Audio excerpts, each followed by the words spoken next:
Hey guys, tonight we're stepping back in time, not to a serene, sun-drenched beach, but to a chilling night in the North Atlantic. Imagine yourself bundled up, a faint hum of massive engines beneath your feet, the crisp, salty air filling your lungs as you lean against the railing of a grand ocean liner. Above, the stars are impossibly bright, countless pinpricks of light in an inky black sky. You might be dreaming of a new life, a grand adventure, or simply the thrill of travel on what's been called the greatest ship ever built. The gentle sway of the deck lulls you. A sense of invincibility settles deep in your bones. You feel utterly safe, completely secure, wrapped in the luxurious embrace of technological marvel. But here's the thing about that feeling. It's a lie. Because tonight, as we sail into the past, you're going to discover why. If you were actually there, you probably wouldn't survive the Titanic. So, before you get comfortable, take a moment to like the video and subscribe, but only if you genuinely enjoy what I do here. Let me know where you're listening from and what time it is for you right now in the comments. Now, dim the lights, maybe turn on a fan for that soft background hum, and let's ease into tonight's journey together. You stand on the polished deck of the RMS Titanic, a monumental testament to human ambition and engineering prowess. The sheer scale of it is overwhelming. You crane your neck, looking up at the towering smokestacks, each one wide enough to drive 2 trains through, or so they say. The Grand Promenade stretches seemingly endlessly before you, a wide, open space designed for leisurely strolls and sea air inhalation. You might spot a gentleman in a tailored suit puffing on a cigar, or a lady in an elegant gown, her laughter echoing softly as she chats with companions. This isn't just a ship, it's a floating city, a microcosm of Edwardian society sailing across the vast ocean. Your ticket, clutched perhaps a little too tightly in your hand, represents more than just passage. It's an entry point into a world of stratified social order, a system that, unbeknownst to you, will play a critical role in your fate. You see, your very first encounter with the Titanic's reality begins the moment you step aboard, even before the gangplank is fully retracted. Are you striding confidently up the first-class gangway, greeted by impeccably dressed stewards? Or are you jostling in a crowd of hundreds, lugging your meager possessions, directed towards a more utilitarian entrance at the stern? Historians still argue whether the class segregation was merely a practical matter for boarding or an early indicator of the unshakable social hierarchy that governed every aspect of life on the ship.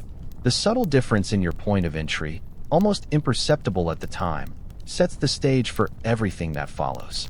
If you're a first-class passenger, you're practically royalty. You've paid a small fortune, equivalent to hundreds of thousands of dollars today, perhaps even more depending on the suite, for this privilege. You envision days filled with gourmet meals, sparkling conversations in the opulent dining saloon, and perhaps a game of squash or a dip in the heated swimming pool, an unheard-of luxury at sea. You believe your investment in this passage ensures your comfort, your safety, your absolute well-being. It's almost funny, isn't it? How a fancy ticket gives you such a strong sense of immunity. Like paying extra for the extended warranty on your toaster. Only this toaster is a gigantic ship and the warranty covers, well, everything. But if you're traveling in steerage, or third class as it was euphemistically known, your experience is vastly different. You've likely saved every penny, perhaps sold off treasured possessions, or borrowed from relatives to afford this journey. Your hopes are pinned on a new life in America, a chance to escape poverty or oppression. You share a cramped cabin with several strangers, the air thick with the smell of anticipation and a touch of seasickness already. The thought of a private bath is a ludicrous fantasy. You'll be sharing facilities with dozens, if not hundreds, of others. The elegant dining rooms are not for you. Instead, you'll queue for simple, hearty meals in a communal hall. It's not exactly a cruise, more like a really fancy ferry, but it's a means to an end, a bridge to your future. And you certainly don't think about anything going wrong.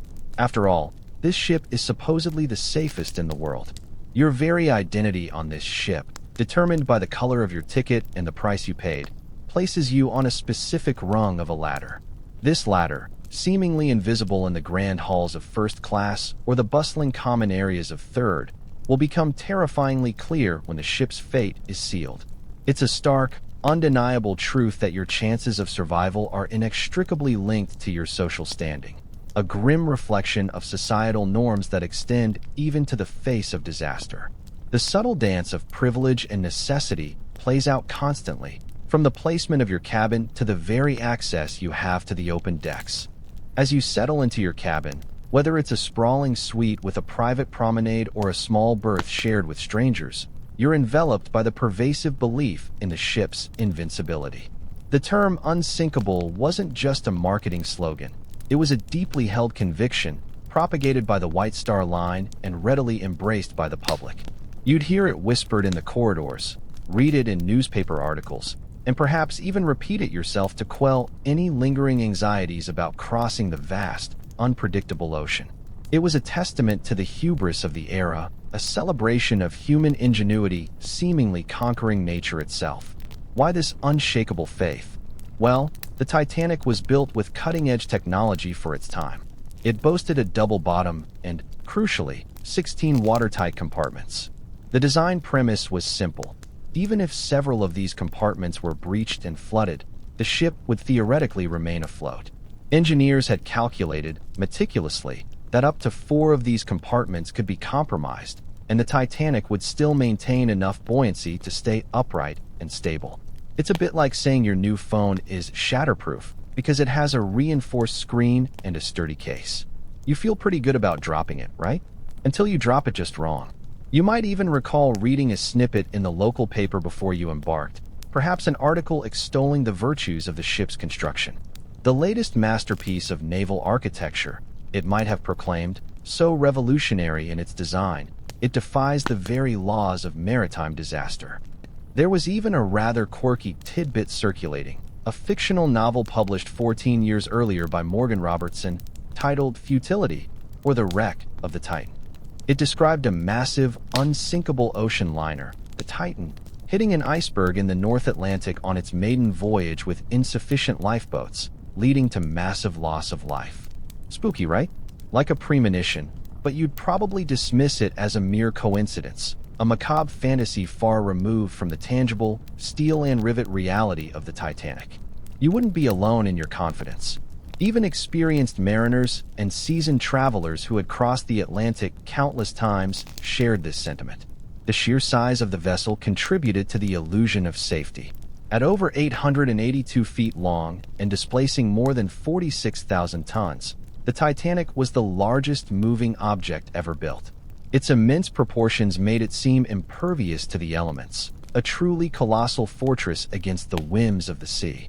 You feel its immense power vibrating gently through the deck plates, a low, comforting thrum that speaks of unstoppable momentum. This pervasive belief in the unsinkable nature of the Titanic also led to some rather relaxed attitudes, especially when it came to safety protocols. Historians still argue whether the lack of sufficient lifeboats was a direct consequence of this overconfidence or simply a reflection of outdated maritime regulations. Regardless, the fact remains, the Titanic, despite its immense capacity for passengers and crew, only carried enough lifeboats for about half the people on board. Think about that for a moment.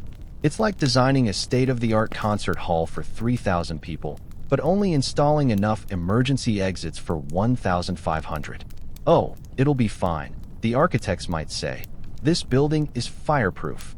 You might overhear a snippet of conversation, perhaps a jocular remark from a fellow passenger. They say even God himself couldn't sink this ship. You chuckle, perhaps, or nod in agreement, completely unburdened by any real concern. Why would you be? Everything about this grand vessel, from its imposing presence to the reassurances of its builders, pointed to an unparalleled level of security. The very idea of a catastrophic event seems ludicrous, almost insulting to the brilliance of its designers. You're not just on a ship, you're on a symbol of human triumph over the forces of nature, and that feels pretty darn secure.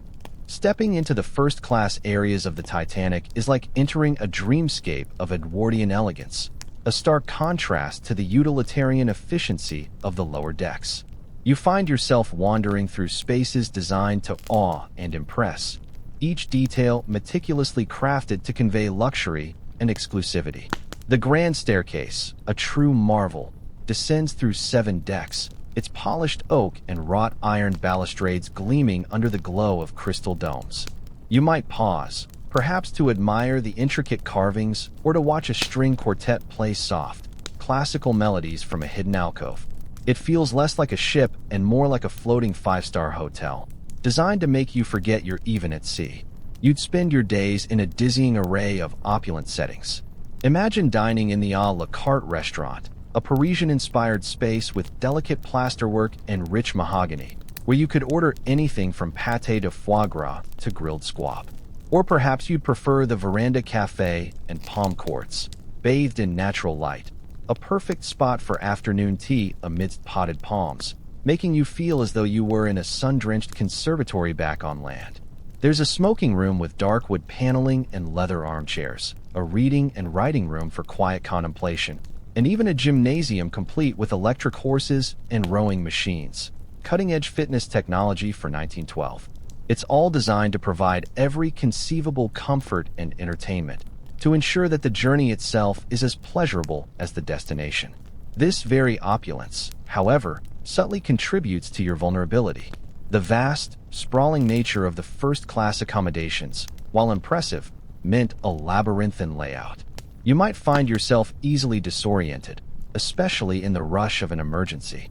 Imagine trying to find your way through unfamiliar corridors, up and down grand staircases, when panic begins to set in. It's not like today's cruise ships with brightly lit exit signs at every turn. Navigation relies heavily on the memory of the stewards and crew, and your own limited familiarity. There's a curious little detail you might have observed. Some of the more discerning first-class passengers brought their own personal stewards or maids with them, further enhancing their bespoke experience. This wasn't just about service. It was about maintaining a certain standard of living, even on the high seas. This highlights a peculiar aspect of the era, the sheer expectation of service and comfort, so deeply ingrained that even in the face of the unknown, the immediate thought isn't about rudimentary safety, but about maintaining the status quo of luxury. It's almost comical, in a dark way, to think of someone complaining about the temperature of their consommé while the ship is slowly taking on water. Yet, despite all this grandeur, there were subtle cracks in the veneer of invincibility. For instance, the bulkheads, those crucial watertight divisions, did not extend all the way up to the uppermost decks. This mainstream historical fact meant that if enough compartments flooded, the water could simply spill over the top of the bulkheads into adjacent, supposedly sealed, sections, much like water overflowing a series of low fences. This design flaw, a cost-saving measure or perhaps an oversight, directly contradicted the unsinkable narrative. Historians still argue whether extending these bulkheads higher would have significantly altered the ship's fate or merely prolonged the inevitable. It's a bit like buying a house with a flood-proof basement, only to find the flood-proof walls only go up to your knees. Your senses are constantly engaged. The soft murmur of conversations, the clinking of crystal glasses, the gentle hum of the ship's engines, the faint scent of polished wood and expensive perfume. You feel secure, perhaps even a little smug, in your elevated position. The idea that anything could threaten this perfectly orchestrated environment seems utterly preposterous. You're living a dream, surrounded by the crème de la crème of society, and the thought of any genuine peril barely registers. After all, if disaster struck, surely your first-class status, your proximity to the officers' quarters, your very privilege, would somehow grant you an advantage, right? You're not worrying about anything, except perhaps whether to have the lobster thermidor or the roast duck for dinner. Leaving the gilded cages of first class, you find yourself descending into a completely different world, the third-class accommodations, often referred to as steerage. The journey from the upper decks to these lower levels isn't just a physical descent. It's a journey through the stark realities of Edwardian class stratification. Here, the air is thicker, warmer, filled with the mingled sense of diverse humanity, unwashed wool, cheap tobacco, and the ever-present aroma of simple cooked food. The polished oak gives way to painted steel and worn linoleum, the ornate carvings replaced by sturdy, functional fixtures. This is where the vast majority of the Titanic's passengers reside, their dreams of a new life in America palpable in the very atmosphere. Your cabin, if you're a third-class passenger, is likely a communal affair. Forget private baths or spacious berths. You're crammed into a room with anywhere from 4 to 10 other individuals, often strangers, sharing bunk beds bolted to the floor. There might be a small wash basin, but proper bathing facilities are few and far between, shared by entire sections of the ship. Privacy is a luxury you simply cannot afford, nor expect. You learn quickly to live in close quarters, to tolerate the quirks and habits of your temporary bunkmates, and to find solace in the shared hope that propels everyone forward. It's not exactly a leisurely cruise. It's a means to an end, a passage to opportunity. Mealtimes are equally communal. You'd gather in large, plain dining saloons, queues forming for simple, hearty fare, stews, bread, potatoes, and tea or coffee. While certainly not luxurious, the food was generally considered ample and wholesome, far better than many of these passengers might have eaten back home. This was a deliberate effort by the White Star Line to attract more steerage passengers, offering a slight step up from the truly miserable conditions found on many other immigrant ships. It was a small comfort, but a comfort nonetheless, amidst the otherwise Spartan surroundings. The physical separation of the classes wasn't just about comfort, it was about control and access. Third-class passengers were largely confined to the lower decks, with limited access to the upper promenade decks and virtually none to the first-class areas. Gates and locked doors, ostensibly for preventing the spread of infectious diseases upon arrival in America, physically barred their passage. This mainstream historical fact meant that even in an emergency, their routes to the upper boat decks would be more circuitous and, crucially, controlled. Imagine trying to navigate a bustling shopping mall during a fire drill. Only half the exits are locked, and the staff are explicitly instructed to prioritize the VIP section first. It's not a conspiracy, it's just how the system was designed. There's a poignant, quirky tidbit about steerage passengers. Many of them brought their entire lives with them, crammed into trunks and bundles. It wasn't just clothes, it was often tools of their trade, family heirlooms, or even musical instruments, all carried with the hope of building a better future. You might see a fiddle peeking out of a canvas bag, or hear a snatch of an old country folk song being hummed softly. It speaks to the incredible human resilience and optimism even in the face of uncertainty. Historians still argue whether the restrictive movement of third-class passengers was purely for health reasons or also to maintain social order and avoid mingling between the classes. The limited access meant fewer chances to spot potential problems, like a slight list of the ship or a peculiar silence from the engines. You wouldn't be idly strolling the open decks at night, scanning the horizon for icebergs. Your world was confined, closer to the rhythmic thrum of the engines and the distant roar of the ocean, a more visceral connection to the ship's inner workings, yet paradoxically, a more isolated one. This lack of access, this enforced segregation, would prove to be a fatal flaw when the true nature of the ship's peril became apparent. Your very position on the ship, determined by your socioeconomic status, would soon become a terrifying determinant of your chances for survival. The North Atlantic, especially in April, is a vast, cold, and often treacherous expanse. As you drift off to sleep on the night of April 14th, 1912, or perhaps linger on deck for a final breath of crisp sea air, the signs of impending danger are subtly present, yet easily missed or dismissed. You wouldn't be actively looking for them, of course. The general mood on board is one of excitement and anticipation, not apprehension. The ship is making excellent time, pushing westward, a testament to its powerful engines and the ambition of its captain, Edward Smith, who was eager to make a swift crossing. One of the most crucial, yet often overlooked, pieces of information is the drop in air temperature. As the Titanic steamed further west and north, approaching the Grand Banks of Newfoundland, the temperature of the air would have steadily, almost imperceptibly, begun to plummet. You might feel a chill that makes you pull your coat tighter or notice your breath misting in the air, but you'd likely attribute it to the open sea and the late hour, not to the presence of massive ice formations. This mainstream historical fact is a classic indicator of nearby icebergs, as they radiate cold, cooling the surrounding air and water. It's like stepping into a walk-in freezer after being in a warm room. You know something is different, but you don't immediately jump to ice cream. Then there's the peculiar stillness of the sea. The ocean, usually a restless entity with waves constantly lapping against the hull, might have grown eerily calm. This phenomenon, known as ice blink or mirage, occurs when the cold air over icebergs creates a temperature inversion, smoothing out the water's surface. You might remark on the beauty of the glass-like sea, reflecting the stars like a mirror, without understanding its ominous implications. It's a bit like seeing a perfectly still, beautifully clear pond, but not realizing it's because it's completely frozen solid. You just admire the view. A quirky tidbit that demonstrates this casual disregard for subtle warnings. The ship's lookouts, Frederick Fleet and Reginald Lee, stationed high in the crow's nest, actually lacked binoculars. They had been left behind in Southampton, a small oversight with catastrophic consequences. They were relying solely on their naked eyes to spot any hazards in the vast darkness. Historians still argue whether binoculars would have made a significant difference given the speed of the ship and the conditions, but it certainly didn't help.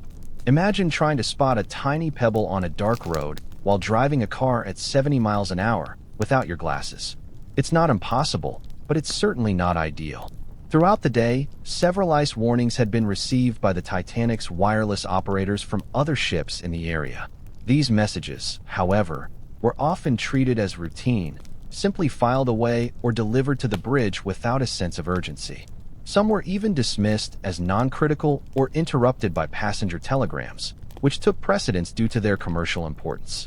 Just send Mrs. Astor's message about her dog. Never mind that little note about an ice field. You might imagine someone saying, half-jokingly, if you knew what was going on behind the scenes.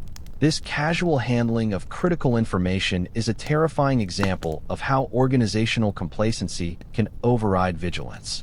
You wouldn't know any of this, of course. You're safely ensconced in your cabin, perhaps reading a novel, or chatting with new acquaintances in the smoking room. The powerful engines continue their steady thrum, the ship slicing through the calm water at nearly full speed, around 22 knots. The combination of the ship's speed, the moonless night, the unusually calm sea, and the absence of optical aids for the lookouts created a perfect storm of conditions for a disaster. You are oblivious, lulled by the majestic journey, trusting implicitly in the technological marvel carrying you forward. The subtle signs are there, if only someone had been truly paying attention and understood their collective meaning. But for you, the passenger, the world outside your comfortable bubble feels utterly serene. The moment arrives, not with a crashing crescendo of noise, but with an almost anticlimactic subtlety.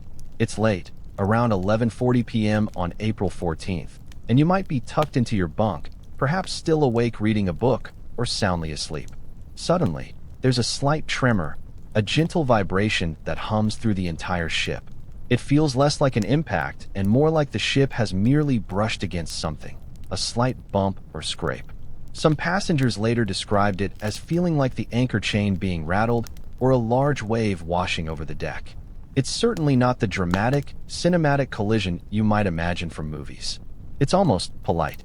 If you're a first-class passenger, you might simply stir in your comfortable bed, perhaps wondering if the engines had shifted gears or if the ship had hit a large swell. In the dining saloon, a few plates might rattle, a glass might slide across a table, but nothing shatters, nothing truly breaks. Some stewards might pause, listening intently, but there's no immediate alarm, no frantic shouts. This mainstream historical fact, the understated nature of the initial impact, is crucial to understanding the slow, agonizing realization that would follow.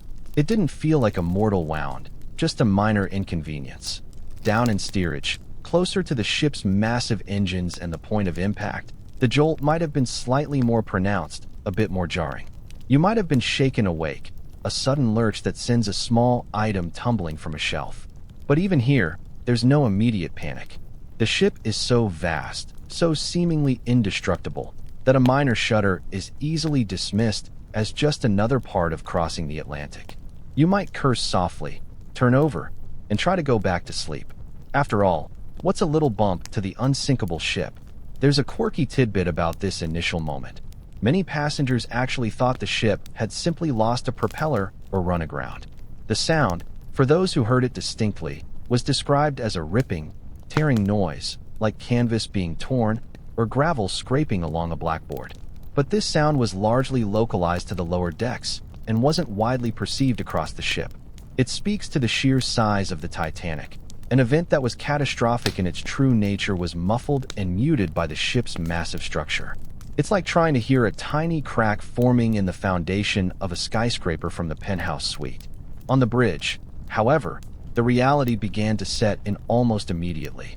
First Officer William Murdoch, who was on duty, ordered the engines stopped and the watertight doors closed. Captain Smith, roused from his sleep, arrived quickly. The initial reports from the carpenter, J. Hutchinson, and the male clerks, describing water rapidly entering the forward compartments, would have been chillingly clear. This immediate understanding of the severity by the crew, contrasted with the passengers' blissful ignorance, sets up a tragic dichotomy. Historians still argue whether a different evasive maneuver by Murdoch, or even no maneuver at all, would have resulted in a less fatal blow. Some suggest hitting the iceberg head-on might have crushed the bow, but allowed the ship to remain afloat longer, though this is mere speculation. For you, the passenger, the feeling is one of mild curiosity, perhaps slight irritation at being disturbed. You might get up, perhaps peer out your porthole, seeing nothing but the calm, dark sea. You might even laugh off the incident with a fellow passenger, making a joke about hitting a small whale or just a bit of turbulence. The vastness of the ship, its reassuring stability, completely belies the quiet, internal violence unfolding beneath the waterline. You are safe, you are warm, and you are completely unaware that the subtle tremor you just felt was the first shudder of the beginning of the end. In the immediate aftermath of that subtle jolt, the predominant feeling sweeping across the Titanic, particularly in the passenger areas, is one of confusion and denial. You might hear hushed whispers, see a few curious faces poking out of cabin doors, but there's no widespread panic. How could there be? This is the unsinkable Titanic. It's simply unfathomable that anything truly catastrophic could have occurred. The ship is so massive, so stable, that a mere bump seems insignificant. This initial period of disbelief is a crucial factor in the tragedy, as precious minutes, perhaps even an hour, are lost to underestimation and misinformation. If you happen to venture out of your cabin, you might encounter a steward looking slightly flustered, but offering vague reassurances. Just a minor incident, they might say, or nothing to worry about, folks, just a little ice. This mainstream historical fact, the downplaying of the incident by some crew members, whether from genuine ignorance or a misguided attempt to maintain calm, contributes significantly to the passenger's complacency. It's like your doctor telling you that suspicious mole is probably nothing, while quietly sending off samples for urgent biopsy. You trust the authority, even when your gut might be nudging you. Down in the boiler rooms, however, the scene is drastically different. Water is rushing in, cold and relentless, forcing stokers to scramble for safety. They know, instantly, the gravity of the situation. Yet, this visceral understanding doesn't immediately translate to the passenger decks. The ship's internal layout acts as a buffer, isolating the grimy, dangerous reality of the lower decks from the genteel, oblivious world above. It's a stark illustration of how compartmentalization, designed for safety, inadvertently creates a dangerous divide in information. You might even witness or participate in a bit of dark humor. Someone might joke about getting off to stretch their legs on an iceberg, or remark that they hope the minor bump hasn't delayed breakfast. There's a quirky tidbit about some passengers even picking up small pieces of ice that had fallen onto the deck, treating them as souvenirs, completely unaware that these fragments were literally pieces of the instrument of their impending doom. It's a macabre form of denial, isn't it? Like finding a piece of shrapnel from a bomb that just landed and admiring its metallic sheen. As time progresses, however, the signs become harder to ignore. The ship develops a very subtle list to the starboard side, almost imperceptible at first, but gradually becoming more noticeable. Water begins to stream down stairwells from the lower decks, an unsettling sight. Crew members, now looking more concerned, might start directing people to the boat deck, but often still with the reassuring, almost casual instruction to put on your life belts, just as a precaution. Historians still argue whether a more immediate and forceful evacuation order could have saved more lives, or if it would have simply incited uncontrollable panic in the early stages. The disconnect between the severity of the situation and the passengers' understanding is profound. You are still caught in the comfortable bubble of the Titanic's supposed invincibility. You've seen nothing truly alarming.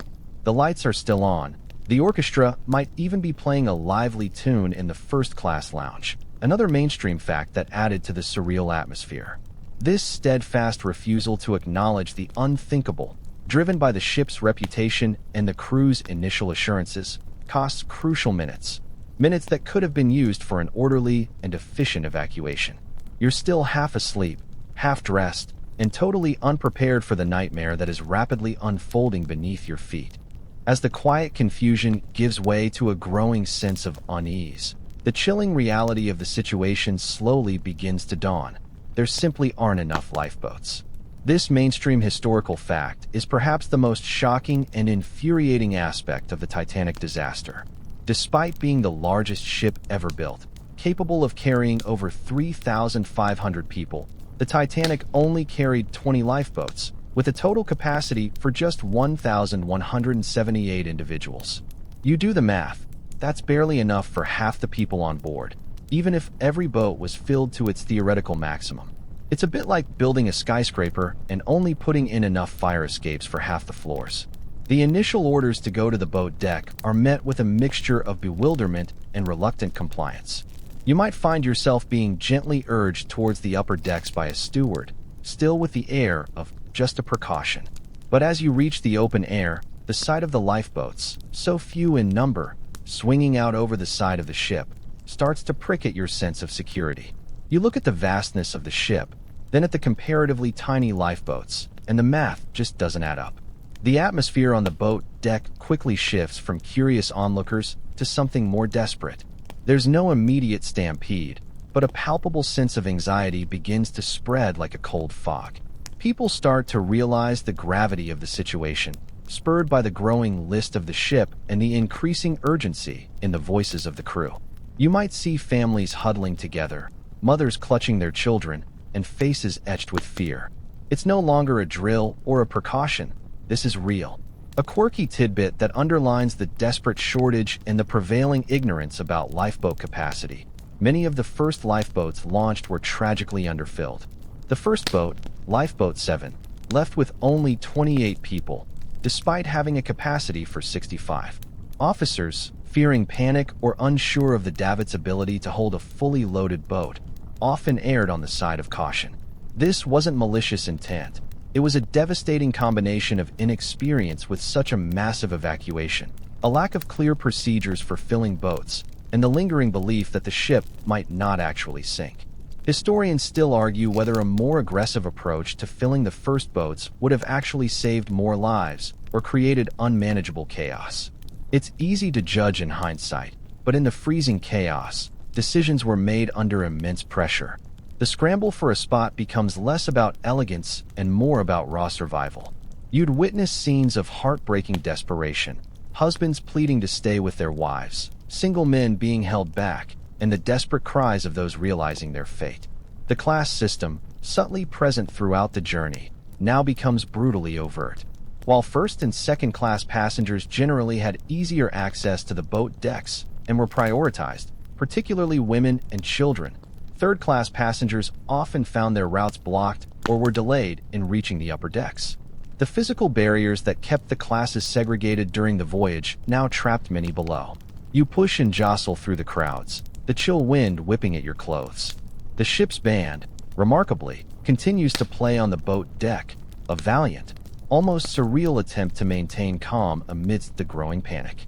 The sound of ragtime and waltzes floating over the screams and the groaning of the ship creates an indelible, horrifying memory. You're no longer thinking about dinner or your luxurious cabin. Your entire world has shrunk to the desperate, chilling realization that there are simply not enough lifeboats for everyone. And the clock is ticking. The phrase, "women and children first," echoes through the chaotic night, a directive that sounds noble and chivalrous in theory, but in practice, proved to be tragically inconsistent and flawed. You watch as men are held back, sometimes forcibly, while women and children are ushered into the lifeboats, often against their frantic protests to remain with their loved ones. This mainstream historical fact was indeed the order given by Captain Smith and his officers, but its implementation was far from uniform, leading to heartbreaking disparities. On the starboard side of the ship, where Second Officer Charles Lightoller was in charge, the order was interpreted strictly. Only women and children were allowed into the boats, with men turned away even if a lifeboat had empty seats. This resulted in some boats being launched significantly under capacity, a decision that would haunt survivors and historians for decades. It's a bit like having a no shoes, no service rule, but applying it so strictly that you turn away a starving person even if you have plenty of food. Conversely, on the port side, First Officer William Murdoch adopted a more pragmatic approach.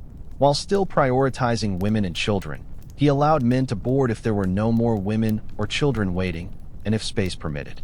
This subtle difference in interpretation led to more lives being saved on the port side, highlighting the chaotic, ad hoc nature of the evacuation.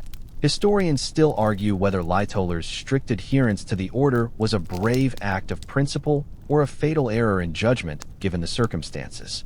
You witness scenes of incredible bravery and heartbreaking sacrifice. A father might embrace his young daughter for the last time, lifting her into a boat with a forced smile, knowing he would not follow. A mother might refuse to leave her husband, choosing to face certain death with him rather than survive alone. There's a quirky tidbit about one first-class passenger, Mrs. Ida Strauss, co-owner of Macy's department store, who famously refused a seat in a lifeboat, stating, "We have lived together for many years. Where you go, I go." She and her husband, Isidore, were last seen arm in arm on the deck. It's a poignant testament to love, but also a stark reminder of the impossible choices people faced. The class distinctions, so rigid throughout the voyage, persisted even in the face of death. While the women and children first rule was theoretically universal, its practical application heavily favored first and second-class passengers. Their cabins were closer to the boat deck, they received clearer instructions, and their social standing implicitly, and sometimes explicitly, gave them priority. Third-class women and children, despite the directive, faced significant obstacles in reaching the lifeboats due to locked gates and the sheer distance from their accommodations. Many were trapped below, their hopes for a new life extinguished before they even had a chance to reach the upper decks. You might feel a surge of indignation watching these inequalities play out in real time. The sheer unfairness of it all, that your very survival could be determined not by your courage or your need, but by the price of your ticket.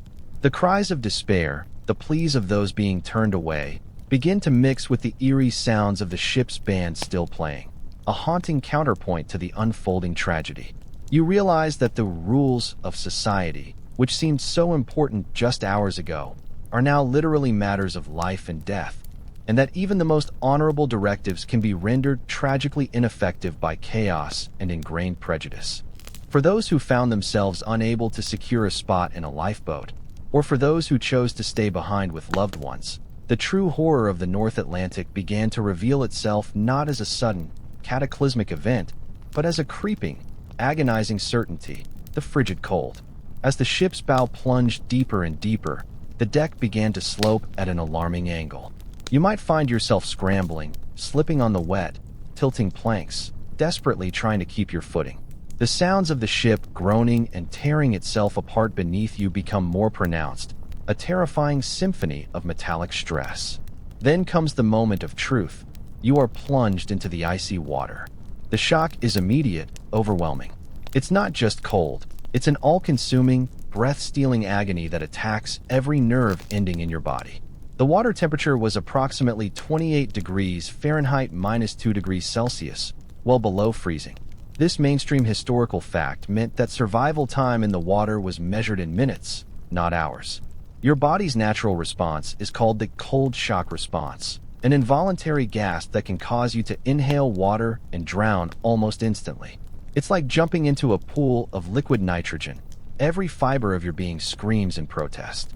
If you manage to avoid the initial cold shock, the next enemy is hypothermia. Your body begins to rapidly lose heat, even if you're a strong swimmer. Blood rushes away from your extremities to protect your vital organs, leaving your limbs numb and useless. You might try to swim, to reach a piece of floating debris, but your muscles soon refuse to obey. The cold seeps into your bones, clouding your thoughts, dulling your senses. There's a quirky tidbit about some of the more resilient individuals attempting to sing or shout to keep their spirits up, their voices quickly fading into the vast, dark expanse of the ocean. It's a testament to the human will to survive, even in the face of impossible odds. The sheer number of people in the water is overwhelming. The sounds are unimaginable. Thousands of voices, screaming, pleading, crying out for help. But these sounds slowly, terrifyingly, begin to fade as the cold claims more and more victims. The lifeboats, bobbing nearby, are faced with an agonizing choice.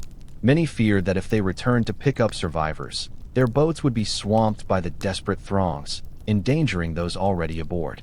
This difficult decision, made in the heat of the moment, meant that most lifeboats did not return to the scene of the sinking until well after the cries had ceased. Historians still argue whether more lives could have been saved if the lifeboats had immediately returned, or if the risk of swamping was too great.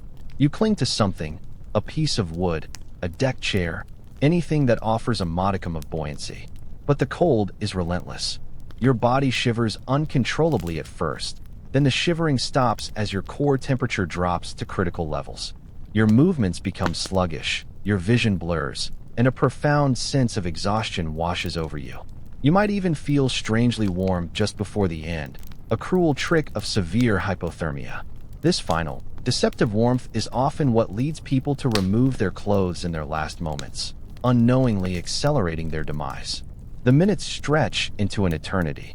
The vastness of the ocean, once a symbol of freedom, now feels like an inescapable prison of ice and darkness.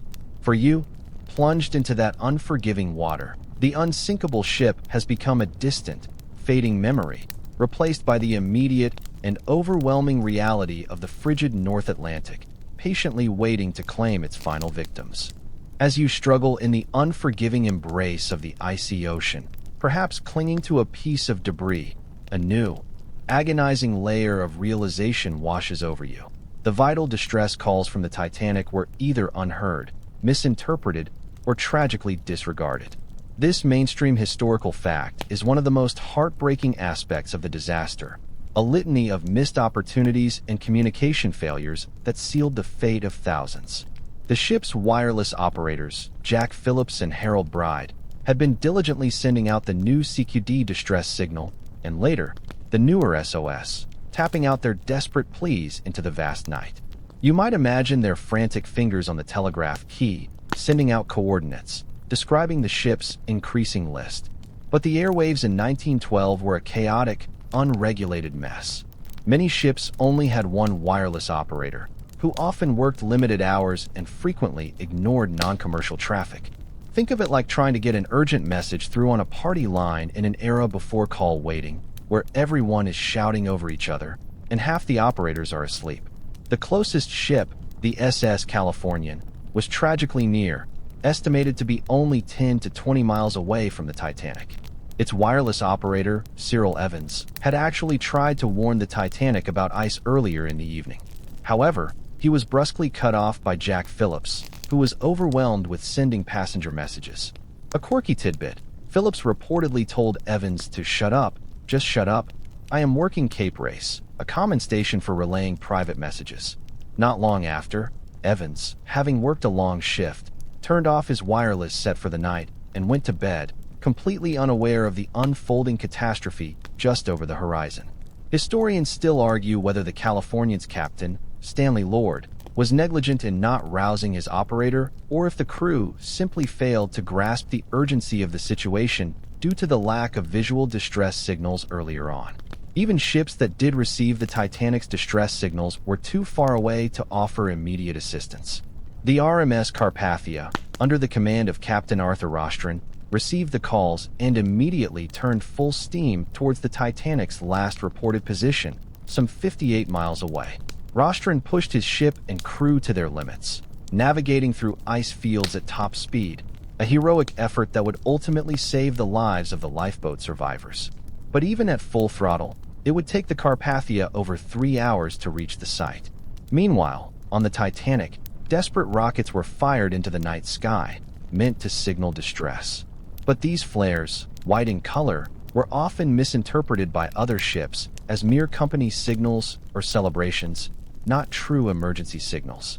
The lack of standardized distress signals meant that what was intended as a desperate plea for help was casually dismissed as celebratory fireworks.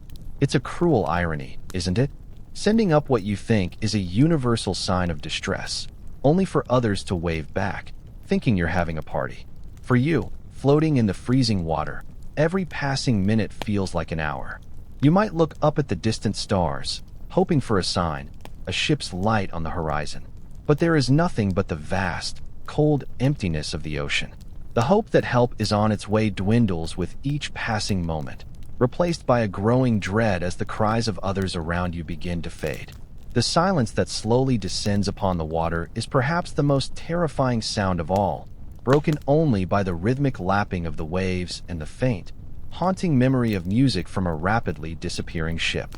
As the ship's list to starboard becomes more pronounced, the final, terrifying acts of the Titanic's demise begin to unfold. You are no longer just cold. You are immersed in a nightmare, watching the impossible happen before your very eyes. The ship, which once seemed so impossibly large and stable, now resembles a wounded beast, slowly but surely succumbing to its mortal injury. The lights, which had bravely continued to shine throughout the ordeal, begin to flicker, a harrowing sign that the ship's generators are failing, their power being choked by the rising waters. This mainstream historical fact, the eventual power outage, plunged the sinking ship into an even more profound, terrifying darkness, broken only by the distant stars and the moonless sky. The ship's stern begins to rise out of the water, slowly at first, then with increasing speed. The massive propellers, previously submerged, now hang exposed, gleaming eerily in the faint light. You feel the deck beneath you tilting at an alarming angle, making it nearly impossible to stand upright without clinging to something. The sound of everything not bolted down sliding and crashing from within the ship's interior becomes deafening, a horrifying cacophony of breaking glass, splintering wood, and metal rending. It's like listening to a giant, expensive toy box being violently shaken and then torn apart. Then comes the moment of the breakup. Historians still argue intensely about the exact sequence of events, but the prevailing theory, supported by underwater exploration, is that the Titanic broke into two main sections between the second and third funnels. This massive structural failure was caused by the immense stress on the hull as the bow filled with water and the stern rose, creating opposing forces that the ship's design simply couldn't withstand. You might hear an unimaginable series of metallic groans, like the scream of 1,000 tortured souls, followed by a thunderous, ripping sound as the ship's back breaks. It's a sound that would haunt the memories of every survivor. A quirky tidbit that adds to the horror of this moment. Many people who were still clinging to the ship, particularly those on the stern, would have been flung into the freezing water as the sections separated and plunged. The sheer violence of the breakup was such that survival, even if you weren't immediately pulled down, was a matter of immense luck. Imagine being on a seesaw that suddenly snaps in half, sending you flying. The stern section, freed from the dragging weight of the bow, briefly rights itself almost vertically, hanging momentarily against the starlit sky, a colossal silhouette of impending doom. Accounts describe hundreds of people clinging desperately to the railings, looking like ants on a giant, doomed monument.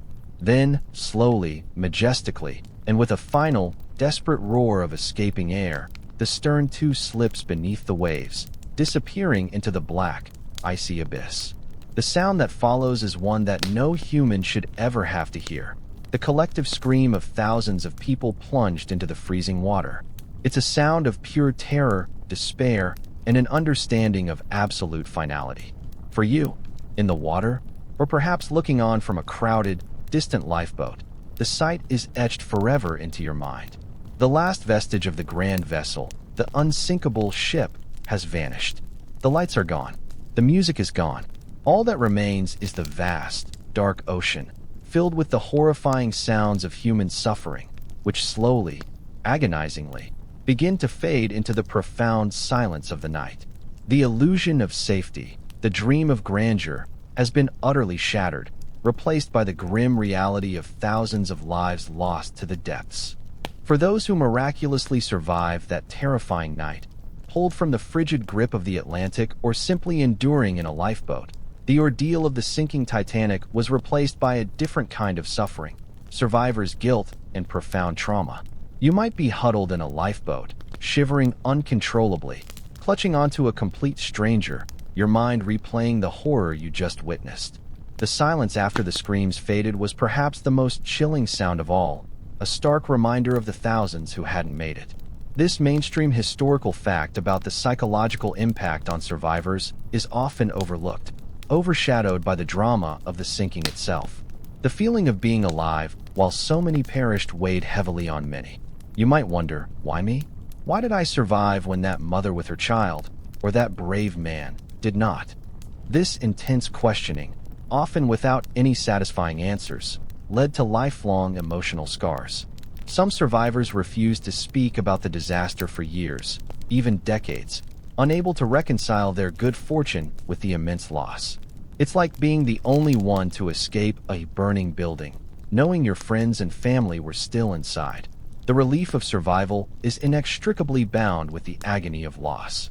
You would find yourself haunted by specific images, the ship's band playing to the very end, the faces of those clinging to the stern, the horrifying sound of the ship breaking apart. Every creak of a floorboard, every distant siren, might trigger a flashback. There's a quirky tidbit about some survivors developing a lifelong fear of the ocean, or of even stepping onto a boat, no matter how small. Others found themselves unable to sleep without the lights on, tormented by the darkness and the cold they had endured. It speaks to the deeply ingrained psychological scars left by such an immense tragedy. The journey aboard the Carpathia, the rescue ship that arrived hours later, was not one of celebration, but of somber reflection. You would have been pulled aboard, weak with cold and exhaustion, looking out at a sea still dotted with the bodies of the dead. The sight of lifeboats packed with shell-shocked survivors, contrasted with the countless empty life jackets floating on the waves, would have been a stark, unforgettable image. The Carpathia itself became a floating hospital and morgue, its crew and existing passengers rallying to care for the rescued, offering warm blankets, hot drinks, and what little comfort they could. Historians still argue about the extent to which the class system continued to impact the immediate aftermath for survivors. While all survivors were given aid on the Carpathia, the stark contrast in the treatment and public perception of different classes of survivors became evident once they reached New York. First-class survivors, particularly women, were often lauded as heroes and their accounts eagerly sought by the press. Third-class survivors, especially men, sometimes faced skepticism and even accusations of having taken spots from women and children. This added another layer of trauma, as they were forced to justify their very existence. For you, emerging from the depths of that nightmare, the world would never quite look the same. The notion of human invincibility, of technological infallibility, would be forever shattered. The experience would reshape your understanding of fate, luck, and the delicate balance between life and death. You survived, yes, but the Titanic would continue to sink within your memory, a silent, psychological weight carried for the rest of your days. In the immediate aftermath of the Titanic's sinking, the world reeled in shock, and a powerful wave of grief, anger, and determination swept across nations. The sheer scale of the tragedy, coupled with the unsinkable myth, demanded answers and, crucially, fundamental changes to maritime safety. You, as a survivor or an observer of the unfolding drama, would witness a rapid and profound shift in global regulations, spurred directly by the Titanic's demise. This mainstream historical fact is perhaps the most enduring legacy of the disaster. Lessons were learned, and laws were changed, forever altering ocean travel. One of the most immediate and significant reforms was the requirement for sufficient lifeboats for all on board. The outcry over the Titanic's paltry lifeboat capacity was deafening. No longer would ships be allowed to sail with only enough capacity for a fraction of their passengers. This singular change, more than any other, directly addressed a fatal flaw exposed by the sinking. It's a bit like a city realizing after a massive fire that they don't have enough fire hydrants, and then immediately installing them everywhere. Another crucial outcome was the establishment of the International Ice Patrol. Before the Titanic, ice warnings were haphazard and relied on individual ships' discretion. After the sinking, a dedicated international service was formed, tasked with monitoring iceberg movements in the North Atlantic and broadcasting their positions to all ships. This quirky tidbit highlights the newfound commitment to proactive safety measures, moving from reactive responses to preventative action. Imagine a global weather service, but just for icebergs.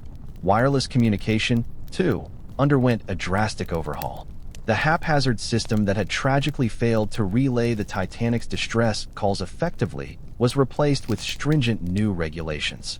It became mandatory for ships to maintain 24-hour wireless watch, ensuring that distress calls would always be heard. Furthermore, all ships were required to carry backup power systems for their wireless equipment, so communication wouldn't cease even if the main power failed. Historians still argue whether the technology of the time was truly capable of preventing such a disaster, but the intent was clear: to ensure that no distress signal would ever go unanswered again. You might follow the formal inquiries launched in both the United States and Great Britain, poring over newspaper accounts, listening to the harrowing testimonies of survivors and crew. The investigations meticulously dissected every aspect of the disaster, from the ship's construction to the captain's decisions, seeking to understand not just what happened, but why. The findings were damning, revealing a blend of human error, outdated regulations, and the pervasive complacency born from overconfidence. The cumulative effect of these changes was the birth of modern maritime safety. The tragic loss of the Titanic, while devastating, forced the shipping industry to confront its shortcomings and prioritize safety over speed and luxury. For you, the contemporary traveler, these lessons are embedded in every safety briefing you hear on a cruise ship, every life vest under your seat, and every emergency drill you might begrudgingly participate in. The ghost of the Titanic, in a way, still sails with every vessel, a silent guardian ensuring that its terrible lessons are never forgotten. Decades after the sinking, the Titanic, once a symbol of human ingenuity and hubris, transformed into something else entirely: a ghost ship, a tragic monument hidden beneath the waves. For 73 years, its exact location remained a mystery, its watery grave a closely guarded secret of the deep. Then, in 1985, the wreck was finally discovered by a joint French-American expedition led by Dr. Robert Ballard and Jean-Louis Michel. This mainstream historical fact electrified the world, bringing the legend of the Titanic back into vivid, haunting focus. You might remember seeing the grainy, black-and-white images on television, the first eerie glimpses of the ship that had captivated generations. The discovery revealed a ship surprisingly intact in some areas, but also irrevocably broken in two, confirming the theories about its structural failure during the sinking. The stern section, in particular, was a mangled mess, a testament to the immense forces that ripped the ship apart. The bow, more graceful even in ruin, lay remarkably preserved, its foremast still pointing towards the surface, its anchor still in place. It's like finding a perfectly preserved antique car, but its back half is crumpled like a soda can. Exploring the wreck, however, brought a quirky tidbit to light: the discovery of a small, bowler hat, perfectly preserved by the cold, oxygen-poor waters of the deep ocean, sitting silently on the seabed. It was a poignant, almost surreal detail, a tiny, personal artifact from a long-lost life, lying amidst the colossal wreckage. It connected the grandeur of the ship to the individual tragedies of its passengers, a stark reminder of the human stories beneath the waves. Historians still argue whether such expeditions should be primarily scientific, or whether the wreck site should remain undisturbed as a grave site, balancing the pursuit of knowledge with respect for the deceased. The Titanic wreck isn't just a collection of rusty metal. It's a time capsule, a snapshot of Edwardian society frozen in the deep. Researchers have found everything from personal belongings like luggage, spectacles, and jewelry, to remnants of the ship's opulent fittings, chandeliers, porcelain dishes, and even unopened bottles of champagne. Each artifact tells a story, offering a tangible link to the lives that ended on that fateful night. You can almost feel the weight of history in those ghostly images. The wreck continues to slowly, inevitably, decay due to rust-eating bacteria, but its hold on our imagination remains as strong as ever. Expeditions continue to visit, documentaries are made, and new theories about its sinking emerge. The Titanic is more than just a historical event. It's become a cultural touchstone, a powerful narrative about human ambition, class, tragedy, and resilience. For you, the story of the Titanic serves as a profound reminder of the fragility of even the grandest human endeavors and the unpredictable power of nature. It teaches us that even in an era of technological marvels, there are always forces beyond our control, lessons best learned from history rather than through personal, terrifying experience. And so, as we leave the icy waters of the North Atlantic and the ghostly silhouette of the Titanic, you can let the images of its grandeur and its tragic end slowly recede. The echoes of its story, of hubris and heroism, of class and survival, gently fade into the quiet of the night. Feel the warmth of your blankets, the comfort of your surroundings, a stark contrast to the cold and chaos we've explored. The whispers of history are settling down, their lessons softly absorbed. The ship, once believed unsinkable, now rests in eternal silence, a powerful reminder of how quickly even the grandest dreams can dissolve into the deep. Let the soft hum of your fan, or the gentle quiet of your room, lull you now. There's nothing left to fear, only the peace of a story concluded. Close your eyes. The ocean is calm, the journey is over,